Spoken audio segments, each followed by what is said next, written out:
discussing with Christians is about the divinity of Jesus. Is Jesus God?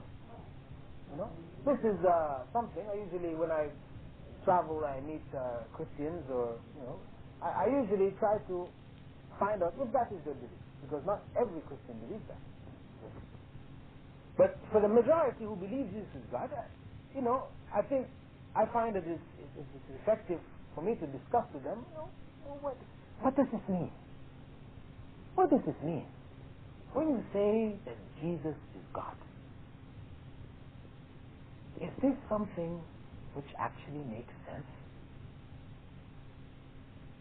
Because God must mean something. When we use the term God, this term must mean something.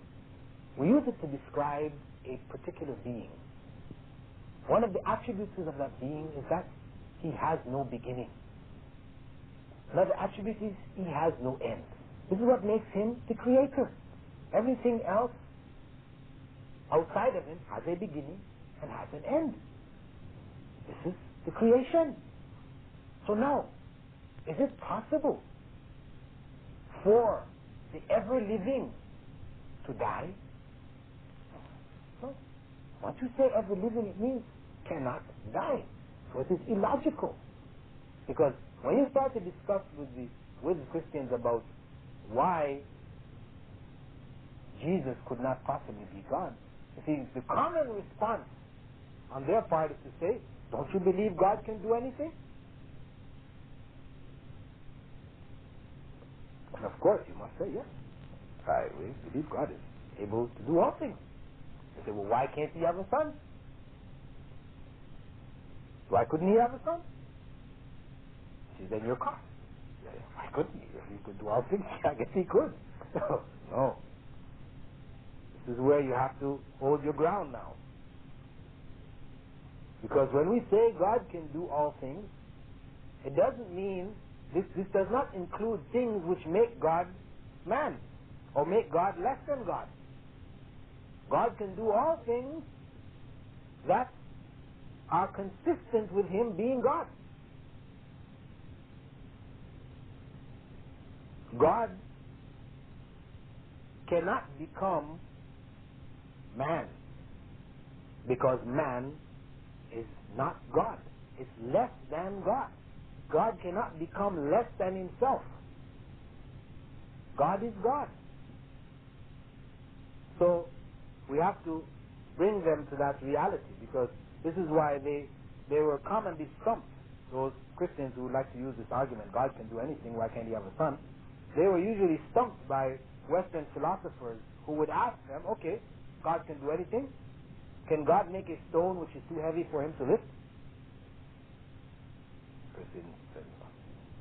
Can God make a stone which is too heavy for him to lift? Well, he has to say yes, because he said God can do anything, right? But then his mind tells him it can't be, because if God made a stone which was too heavy for him to lift, means the stone is greater than God. So he's caught. You see? He doesn't know what to do with that. He's in a paradox. But for Muslims, no problem. No. To even ask, can God make a stone which is too heavy for him to lift, is ridiculous. Because it's asking God to be less than God. So with those kind of questions, you don't ask concerning God. Any question which means or will make God less than he is, make something greater than him, cannot be asked, because we say Allahu Akbar. Allah is the greatest, greater than all things. So we may use this line of reasoning to try to bring them to that realization that yes, Jesus could not have been God. He was born, he had needs, he grew up, he drank milk from the breast of his mother, he defecated on himself, his mother had to clean him up, change his diapers. Is this God? No, it's not God. So, okay, no, he's not God, he's the Son of God. Let's make him the Son. It's not really God, it's the Son of God. Okay? Okay, well, what do you mean by the Son of God? reasonably. Let's look. What does son of God mean? When a dog has a son, a puppy, this is a little dog. Right? When a cow has a calf, a son, this is a little cow. When a woman has a child, this is a little man or woman. When God has a son, what do we have here? A little God. So we now have two gods. We've got a big God and a little God. It's nonsense. Once you get into that area, then you have two gods. You're caught. So obviously, this idea of son of God, this is not making sense here. And we can go back to the scripture actually and show them where, it is mentioned throughout the Bible, Old Testament, Israel is referred to as the son of God, David is referred to as the son of God, Adam is referred to as the son of God, all these different terms, it's used throughout the Bible. So we say, okay, if Jesus is the son of God, what about these others? They're all sons of God too? Sometimes when we talk to this, we say, okay, fine. But Jesus was born without a mother. Okay, fine, okay. We believe that. So what? Does that make him something other than a human being now? That makes him some kind of a God? Maybe. Well, what about Adam? He didn't have a father or mother. What is he then? What about Eve? Born without a mother. Well, this is the miracle, the greatness of God in His creation, how He creates. This is not the basis to argument. So, the fundamental beliefs of Christianity actually don't make sense. To an honest, thinking Christian, if you go over it with him, he'll agree with you very easily. Because inside himself or herself, they for our sake, it doesn't make sense anyway. So that step for an honest Christian is a very easy step to come to agree, yes, God is one, He doesn't have a son, He's not like His creation in any way. That's God. God who is unique, not sharing His attributes with His creation. The creation does not have the attributes of God. That's basic. So then you say, okay, if you accept that, so there are some people, Christians, who will say, okay, that makes sense to me. That's what I believe. I just worship that God. But I'm still a Christian. I say, what? Please, this doesn't work, You can't have the two. You can't have your pie or your cake and eat it too, If you're going to believe that God is one, you're not going to worship that God, you can't be a Christian then anymore. Unless you mean a Christian being a true follower of Christ, in which case the best followers of Christ today are the Muslims. And you can bring the arguments to show them, in the New Testament where it mentions Jesus made prostration in his prayer. You ask them, well, okay, do you prostrate when you pray? So no. I say, well, why aren't you following the way of Jesus? Jesus used to make ablution before his prayer. You making ablution? Fine, right? Jesus used to pray at 3 points in the day. 3 specific times. You used to do it? No, why? So where did your religion come from? Who are you following? Right? Jesus was circumcised. Not circumcised. Why not? The women around Jesus, they all wore veils, covering themselves up. When you paint the picture of Mary, they call her the Mother of God. That's their title. Hail Mary, Mother of God. So look at this Mother of God. She's wearing, hijab. Yes. Who are you following then? So, we can try to show them through this way that really, if Christianity means for you following Jesus and worshiping God, then in Islam you find the best followers.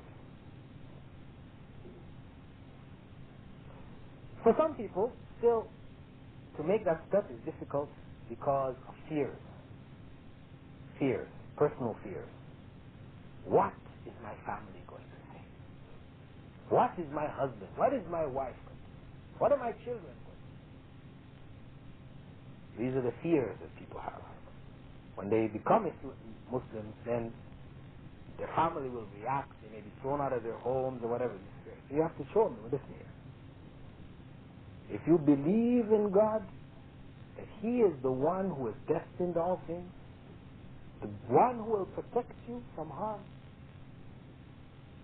He is the only one you really should depend on, then you can't have these fears. These two things don't come together. Because if it means that you fear people more than you fear God. Either you fear God truly, which is the form of worship, a form of worship, to fear God, or you fear human beings. And in fact, it ends means that you end up worshipping them. Because you would prefer to please the human beings and displease God than to please God, even if it means displeasing human beings. You have to sort of bring them around to that understanding that true faith means submitting our emotions to God. We love God above all else. We hate disbelief above all else. We hate His displeasure above all else. And inshallah that can help them to make that step, get over the hump. So, in summing up, as I said, I'm only touching certain aspects of each of the different groups because each discussion could be an extensive lecture in itself.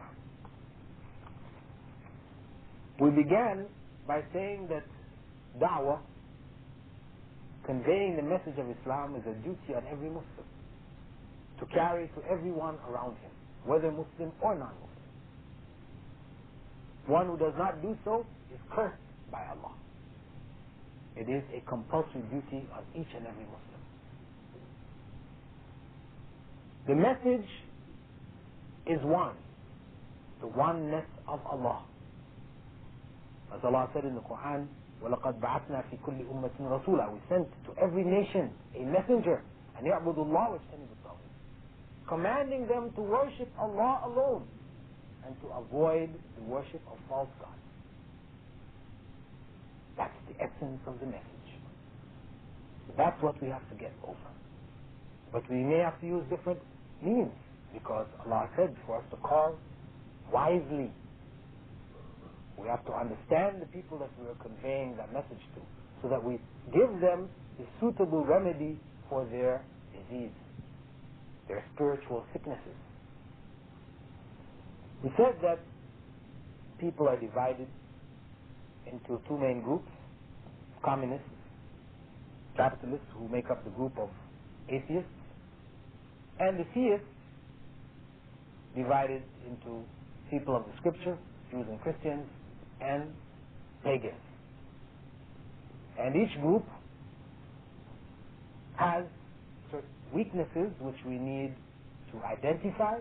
I mentioned them, I won't go back over them again. And we use them as a means of opening up the person to the Islamic view. And we said that it's very important for us to remember that we don't preach to people when we are trying to convey the word, but we're trying to teach them. And it involves listening. It involves sincerely trying to understand. And we should have that spirit of concern. Because if that concern is really there, people will feel it. If you have no concern and it's just you're supposed to tell this message, so you tell them the message and you go on, then people will feel that too. It won't attract them. It's important for us that we should really feel concerned. Because if Allah had not destined for us to be guided, we would not be guided. We have a job to do. An opportunity was given to us, a golden opportunity. And with that opportunity comes responsibility.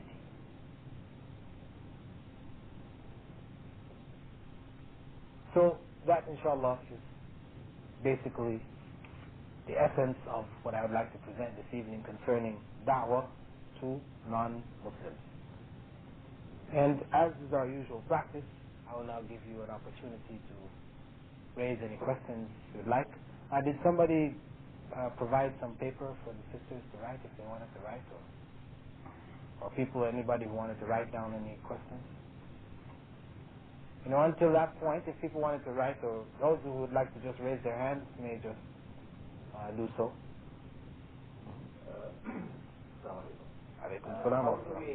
How do we convince the average Buddhist who believes in, they have rules of conduct, and they believe that if they don't follow the rules of conduct, they are punished by being born again in a different form.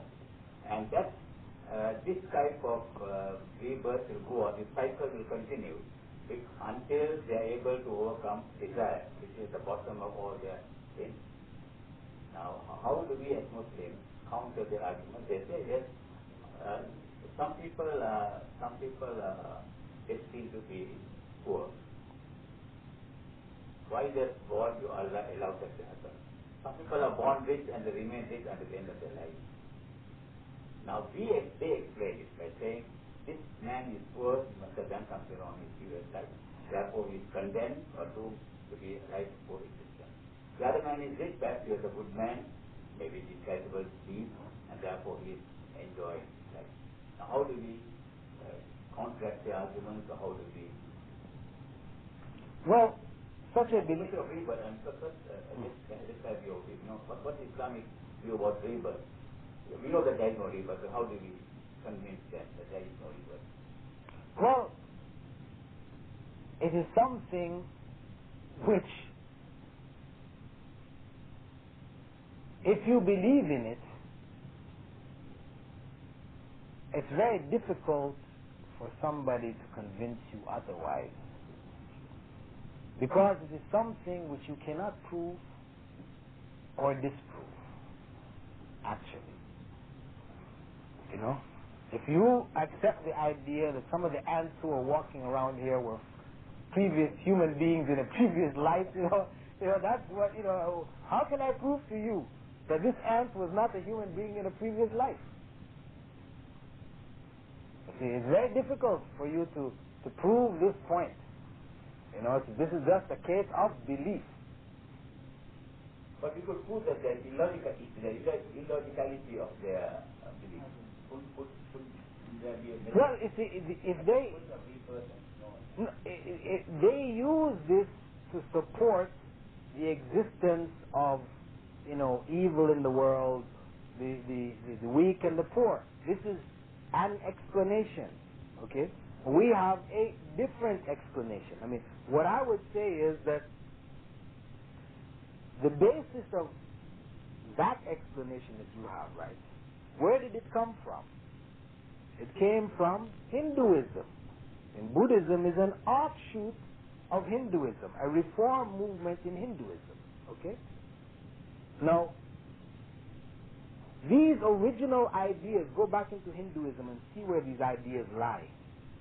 They are in the midst of a series of wild stories and everything else. How do you know that this is not just another wild story? Right? Because these scriptures are not, we don't have any evidence for their authenticity. Can you say these were revealed by God? No. Written down by human beings, handed down. Only in recent times they were supposed to have been written, how many thousands and thousands of Buddha's writings. Are we certain that this is really what Buddha taught and so on? Authenticity of scripture. They have no authenticity of scripture. So this is your belief. Okay, the Japanese believe that everything came from an egg. They have some story about this egg, this primordial egg, and this egg split, and okay, we'll tell them, okay, this is another story. Can you prove that this didn't happen? Well, no. We have okay. It's just a version amongst versions. You don't have any authentic sources, you just have stories. Every nation has its own story. Islam has a message which is brought, and it has authentic scriptures which it's related to. It has a complete system and a way of life which is logical from beginning to end. It's not reasonable or acceptable in one area, and then you have a mass of unreasonability connected with it. I mean, the essence of what you have ended up with as a Buddhist is idol worship. You have idols. You know. So I would try to look at their system as a whole. You know, if this is from God, then what is it producing for man? You know, how does it covers certain aspects in terms of the morals and so on and so, but what about the economic system and all the other things? If it's not a comprehensive system, where it tries to be comprehensive, it becomes man-made. You know, like in Nepal, they have a Buddhist, the only Buddhist state in the world, right? Or I guess maybe Hindu state, sorry. They have one Hindu state, and then in Sri Lanka you have the Buddhist state, right? Okay. So, you know, the laws, where does this come from?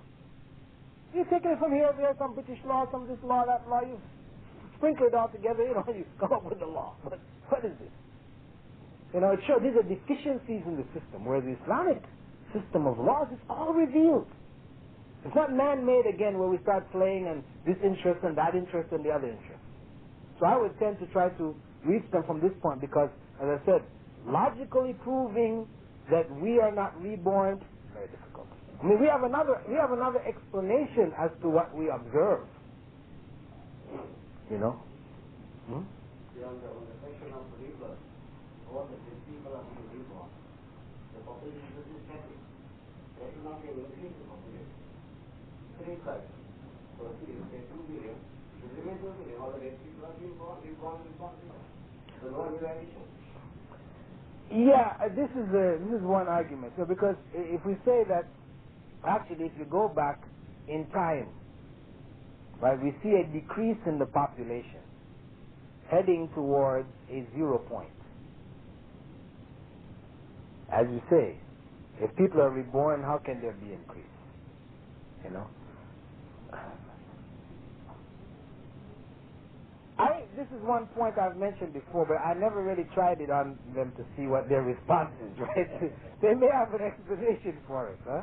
This is the one logical argument, so thank you for bringing it up, you know. This is the one logical argument that I've tried to use before, you know, in discussing in such circumstances, but I've never really actually sat down with a Buddhist and tried to use that argument on them to see really, do they have a response to that? Do they have an explanation for it?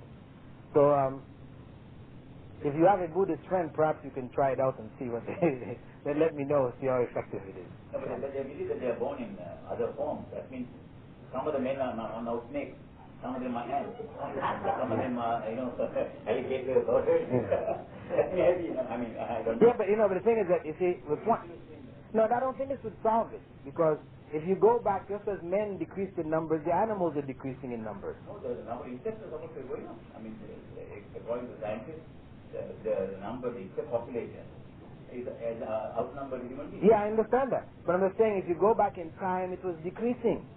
So it meant that both man and insects increased. All of the creation, living beings, they're all increased. They've shown an increase over time, right? So how do you explain that increase if, in fact, they're just being reborn, right? So this is a valid question, but inshallah, maybe we should try it out and find out if they do have an answer for that. But in terms of course, the reason why there's poverty and there is richness or wealth in this world, we believe because Allah has chosen some people to be favored with wealth over others as a means of testing them. And that this is an essential difference that has to be there for the spiritual qualities of generosity and sympathy and kindness to develop. This is the circumstances that have to be there. You could say the field for those qualities, the higher human qualities to develop. So we see the need for it.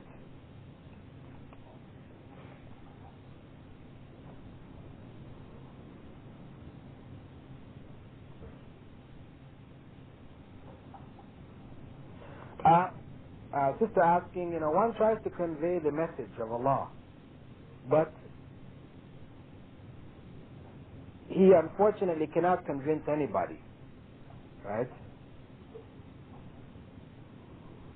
Is it proper then to argue, to try to convince people? And doesn't the Qur'an say that for you is your religion and for me is mine? Well, this verse of the Qur'an, has to be looked at within, particular context, Actually, this verse was revealed at a time in Mecca when the pagans offered to make a compromise with the Prophet Muhammad sallallahu. They said, okay, we'll accept your religion, but, on condition that, we'll worship Allah with you for 1 year, but the next year you have to worship the other gods along with us. Right? We take turns, right? And, Allah told the Prophet ﷺ to tell them, for you your religion and for me mine. There's no way. We cannot make a compromise like that. The religion is clear. The religion of God is clear. It does not compromise with the religion of Satan. So we have a half religion. Cannot be. So ultimately in the end, if one tries one's best, one realizes in the end that still, I have to follow my way, and if you cannot understand or reason, well then you follow your way. I cannot force you to become a Muslim. But it is still my duty to convey the message to you. Whether you accept it or you don't is your choice. So if a person is not successful with one individual, they should not say, well, look, to give up. For me, my religion, everybody else they meet after that is for me, my religion, you, yours. No. Because our duty is a never-ending duty. Islam is not part-time. We do it today and we don't do it tomorrow. We do it at home, we don't do it at work. We do it on Friday, we don't do it during the rest of the week. No, it's not Islam. Islam is 24 hours a day. So whenever we have the opportunity to convey the message, we try to convey it. People don't want to accept it. You see, the thing is that guidance is not in our hands. As Allah says in the Qur'an, إِنَّكَ لَن تَهْدِي مَنْ أَحْبَبْتَ لَا تَهْدِي مَنْ أَحْبَبْتَ وَلَكِنَّ اللَّهَ يَهْدِي مَنْ يَشَاءُ. That you cannot guide those who you love or you wish to guide. Allah guides who He wishes. You may wish for that person guided. You may convey that message to the person. But Allah guides who He pleases. If that person does not want the message, they have other concerns or whatever, then they will not be guided. Because Allah guides those who are seeking guidance. Because when Allah says He guides who He wishes, it doesn't mean an arbitrary kind of situation, where we have evil livers, evil individuals who Allah says, okay, I wish these to be guided, and He guides them. And you have good, nice, righteous people who are seeking to be guided. Allah says, I don't want to guide these people, they're not guided. No. This is not Allah. This is not justice. Allah says He does not love the oppressors, the evil. He does not guide those who don't wish guidance. He guides those who are good and who seek good. Allah is just. So we understand that in a context. We are not capable, we cannot make somebody become Muslim. We can only convey the message to them. So that's what we do. And we keep on doing it. And that is, as I said, a never-ending process, ending with our death. In this life, it's never-ending. When you die, that's when it ends. But as long as you're living and there are people around you, it is your job to convey the message, whether they're Muslim or non-Muslim. We convey the message in action, in words, pamphlets, whatever. We convey that message. Very personal question, Bilal. May I ask you what circumstances made you to devote to Islam?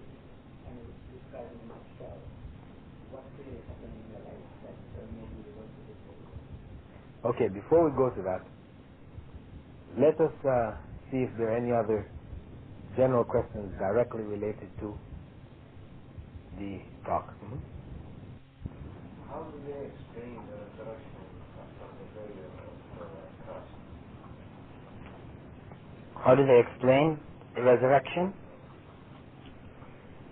Well, they explain that Jesus died in the body, but did not die in the spirit. God resurrected that body. Because how did they explain that Jesus was a man and he was God at the same time? You know, they say, well, some say, well, he was a man on the outside, but he was filled with God on the inside. You know, so the body, that physical body died, but God didn't die. Yeah. You didn't deal too much to the Jews. They don't really say heavily in one way. In terms of the Jews, what has happened is that they have made God their own personal God. You know, that's just being a Jew is a guaranteed ticket to paradise. Right? And they have also given God the attributes of men. They have made God less than them. In their writings, in the Talmud, you know, God seeks the permission of the rabbis before he makes certain decisions for men. In the Old Testament, God is mentioned as repenting for what he did to the Jews. So these are all, you know, things that indicate their view of God as being really like less than man in a sense. You know, they have brought God down to the level of human beings. But essentially, the message that they have in terms of the Torah, most of it, or much of it, is Islamic. And one would then ask, why is it that for every 100 people who accept Islam, maybe 99.9% are Christians and only 0.1% would be Jews? Why? If they're so close. Because they have turned the religion into nationalism. You know? Yes. It is being Jew is not just a religion, it is a race. So it's been so interwoven that so they're caught up in a situation that they're like Abu Talib. Abu Talib, who knew the truth, when the truth was presented to him on his deathbed, and the Prophet ﷺ called on him to give it up and accept Allah openly, which he had done inside, but he wouldn't say it openly. He preferred to remain based on his nationalism, his pride in his tribe,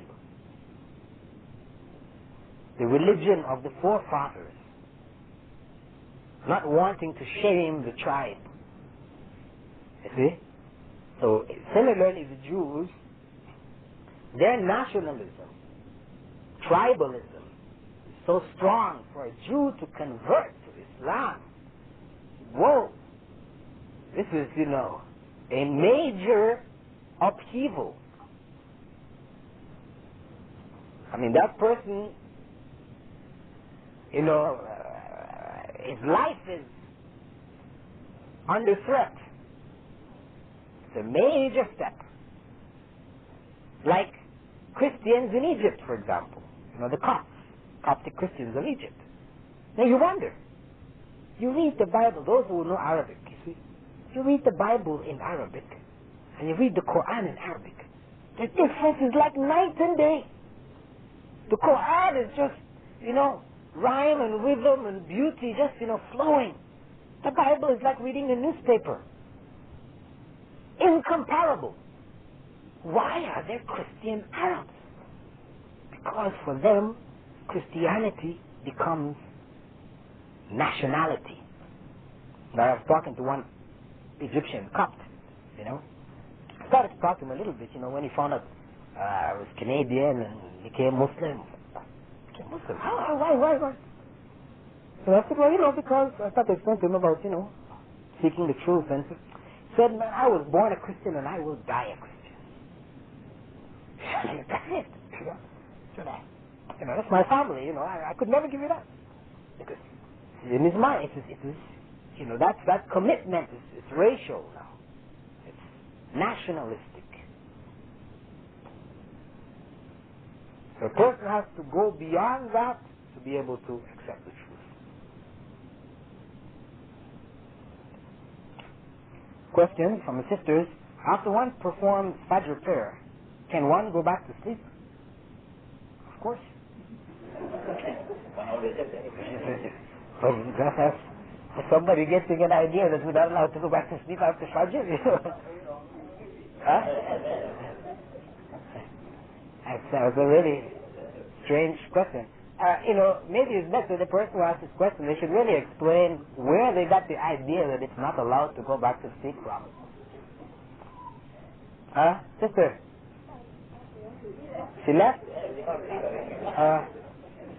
Well, please, try and find out. The other one, regarding dua after salah. Should one make dua after salah, or after salah you recite the Qur'an and then make dua? Well, after salah there's no special recommendation of reciting Qur'an. Prophet ﷺ has said, after salah he said, "Ud'u ma shi'ta." At this point you call and ask Allah for whatever you wish, from yourself. This is why also it is not really acceptable Islamically that after salah, in some places the Imam will turn and he starts reciting these different du'as in Arabic and everybody's Ameen, Ameen, Ameen, Ameen. This is not from the Sunnah at all. Because then where is your own personal prayer? No personal prayer here. He's reciting Arabic, you don't understand a word he's saying. He could be cursing you and you're saying Ameen, Ameen. This is not the prayer. After the prayer, you make prayer for yourself.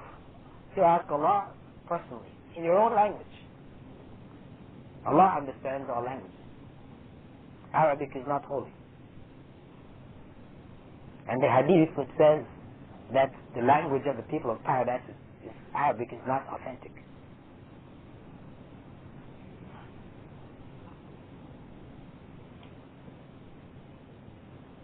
Another question?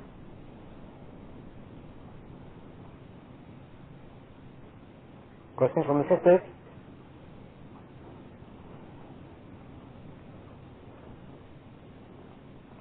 Okay.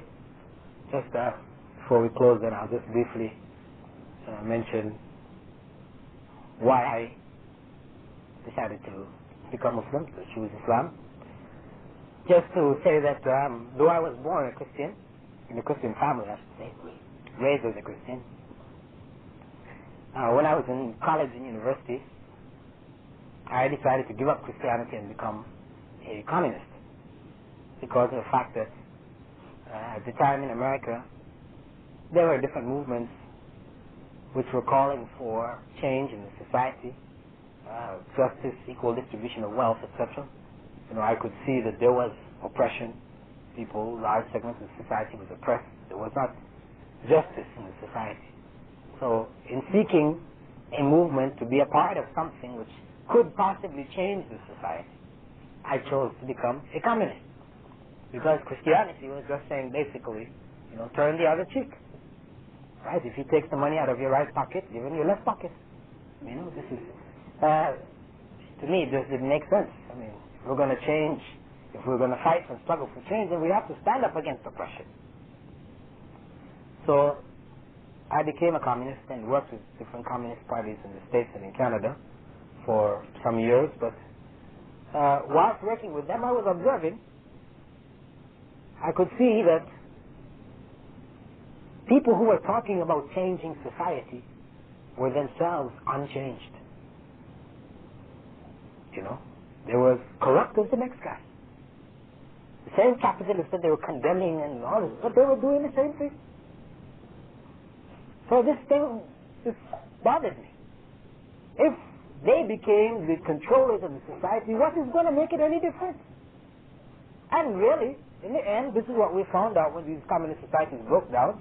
We saw the leaders of the people of these different societies that were, talking about austerity and equal distribution of wealth, etc. These same leaders, they were living in wealth, living, luxurious life, while the rest of the population was in a state of abject poverty. That's the reality. So it bothers me. And after being with the movement there for almost 4 years, it didn't seem to be heading anywhere.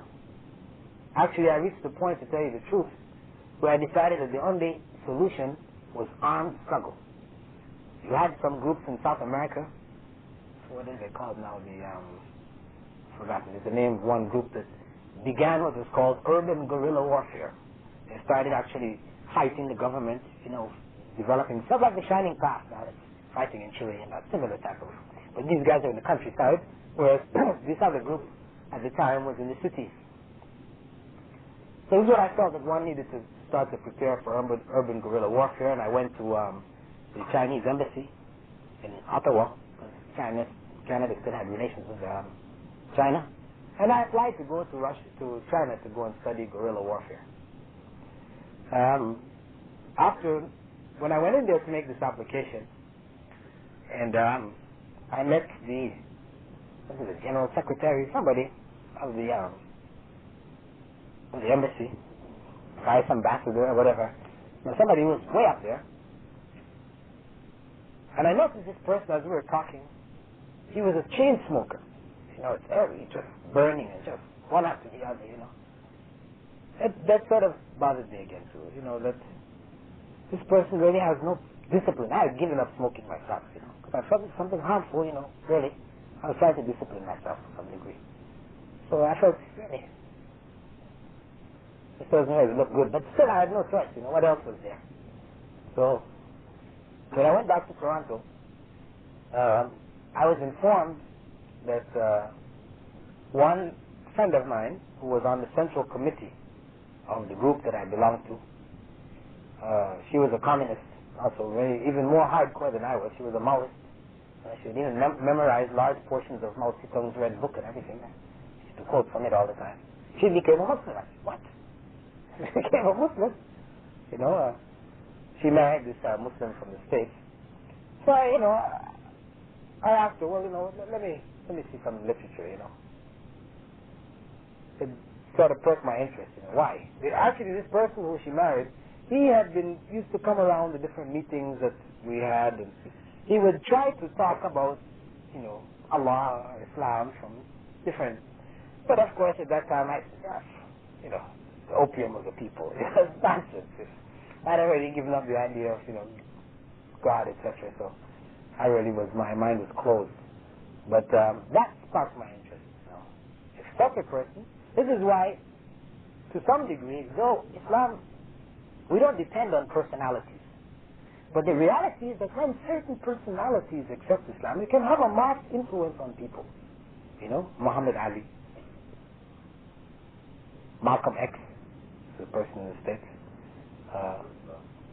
Yusuf Islam, different personalities, like Roger Garudi, Maurice Bukai, different people, personalities, people who, for that person to accept Islam, it tends to have a sort of effect on some people, And actually recently also Mike Tyson, he accepted Islam also in the United States. No, he accepted. No, I know definitely, yes. I know definitely, because I know the brothers who led him in prayer in Juma. Made salah in the Juma, in his prison. And afterwards, I can talk with him for some half an hour. He definitely accepted Islam. They changed his name, because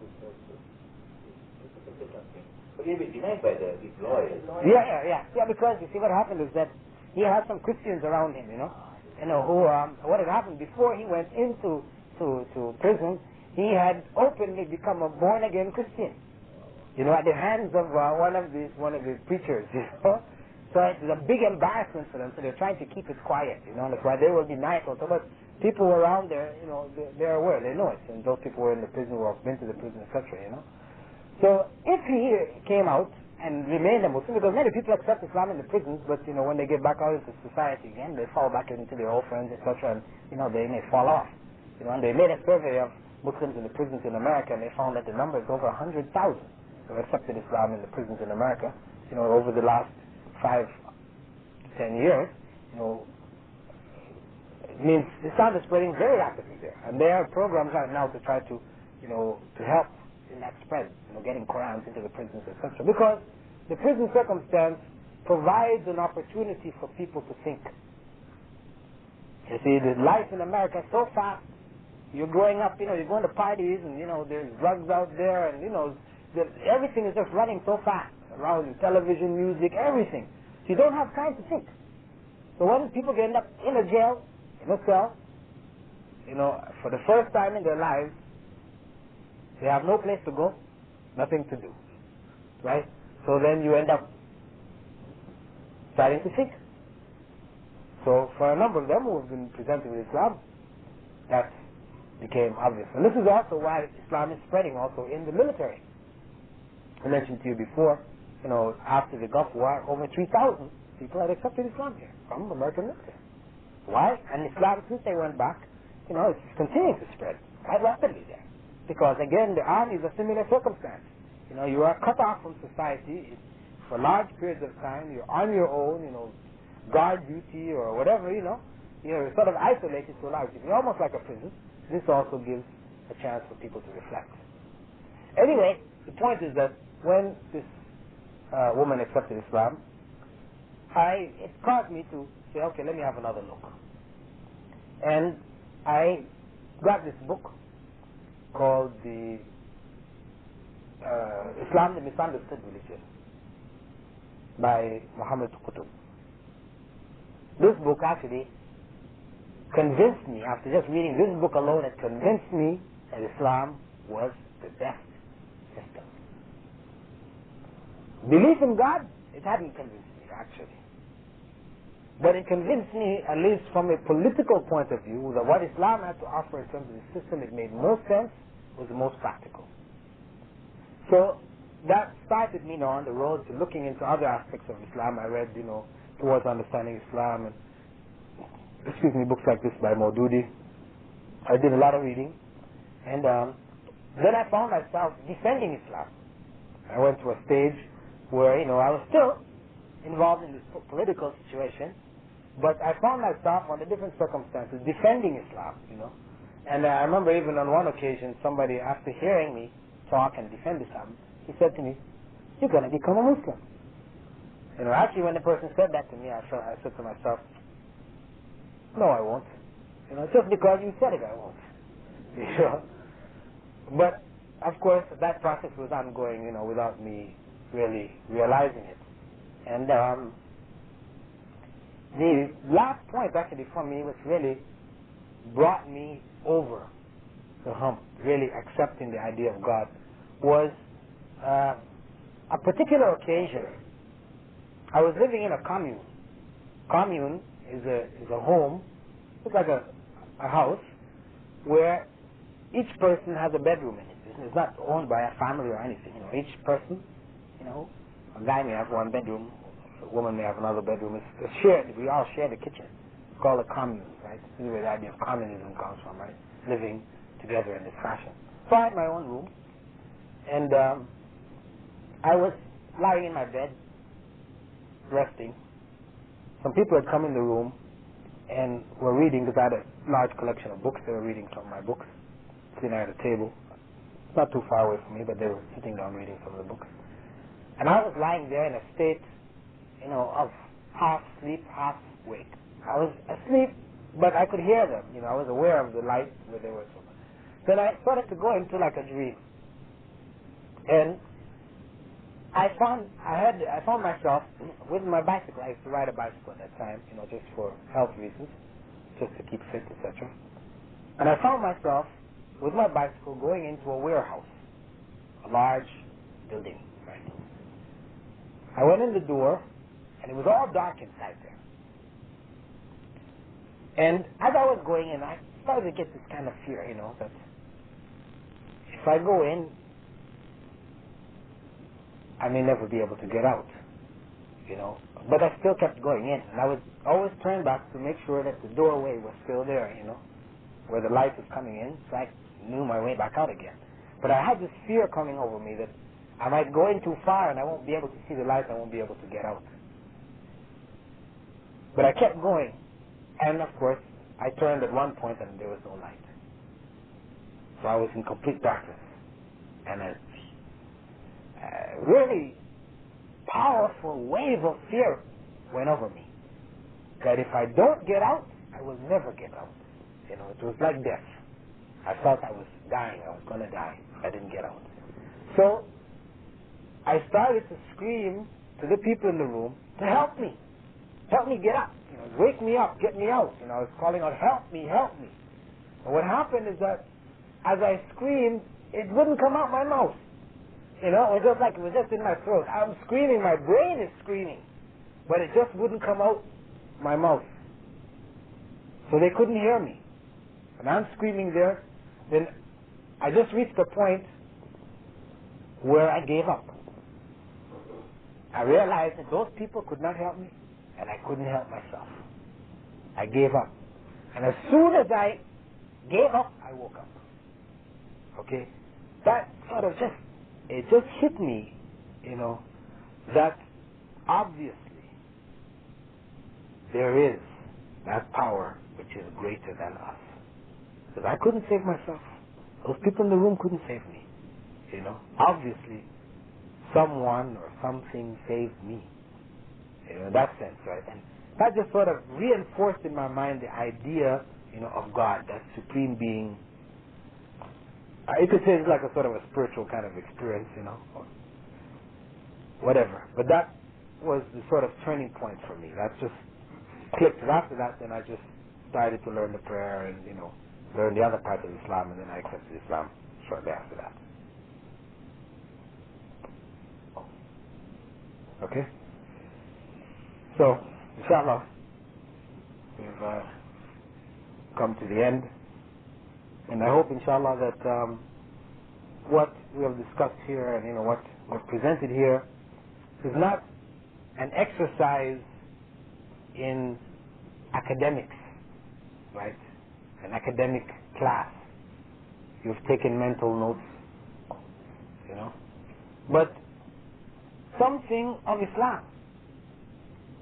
Some aspect of Islam that we need to live. Not just to record, to regurgitate, to bring up again at another occasion or whatever. But something which would help us to live in accordance with the teachings of Islam. Because da'wah is a part of the Muslim's life. Without da'wah, he is dying or dead. So I hope, inshallah, you know, all of us would reflect on this responsibility, the grave sins of not fulfilling this responsibility, and to try to apply Islam in our lives realistically. Inshallah. Subhanakallahumma wa bihamdika. Ashhadu an la ilaha illa anta. Astaghfiruka wa atubu ilayk.